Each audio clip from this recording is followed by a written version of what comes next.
अगले दिन हम लोग ने किया मोहिमा का बर्थडे सेलिब्रेट।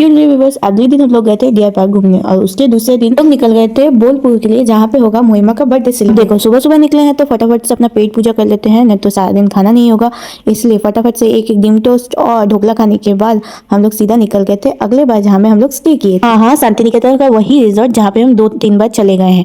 एग्जैक्ट ये रिजॉर्ट मेरे को इतना पसंद आया कि हम फिर से बुक कर लिए और आते ही सीधा फ्रेश होने के बाद क्या करते हैं चेंज, और चेंज करने के बाद चलते हैं पूल में, क्योंकि हम लोग आए हैं सिर्फ 2 दिन के लिए और ये 2 दिन में 1 मिनट भी हम लोग को मिस नहीं करना है और फुल्ली एंजॉय करना है। तो सीधा निकल गए थे पूल में और पूल में बहुत देरी पानी में रह के छपाक छुपिक करने के बाद चलते हैं अब फ्रेश होने, क्योंकि अब यदि पूल में रहेंगे तो ठंडा लग जाएगा। तो रूम में आने के बाद एकदम अच्छे से नहा वहा के फ्रेश हो लिए थे और बहुत जबरदस्त भूख लगा था, इसलिए चलते हैं खाना खाने, नहीं तो अब पेट में चूहा कूदने वाला है मेरा। तो रेस्टोरेंट में आते ही एक वेज थाली ऑर्डर कर दी थी, जो दबा के खाने के बाद हम सो गए थे और सो के सीधा शाम को उठे हैं। आते ही रेडी वेडी होके सीधा निकल गए थे बाजार के लिए। को बिना बताए ये सारा प्लान हो रहा है, तो हम लोग बोल के निकले थे कि हम लोग जा रहे हैं चाय पीने के लिए, तुम रेडी होके रहो, उसके बाद हम लोग घूमने जाएंगे।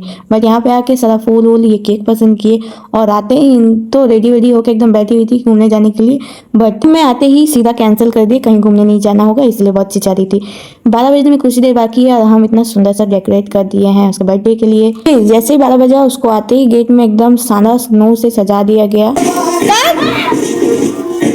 Happy birthday to you, happy birthday to you.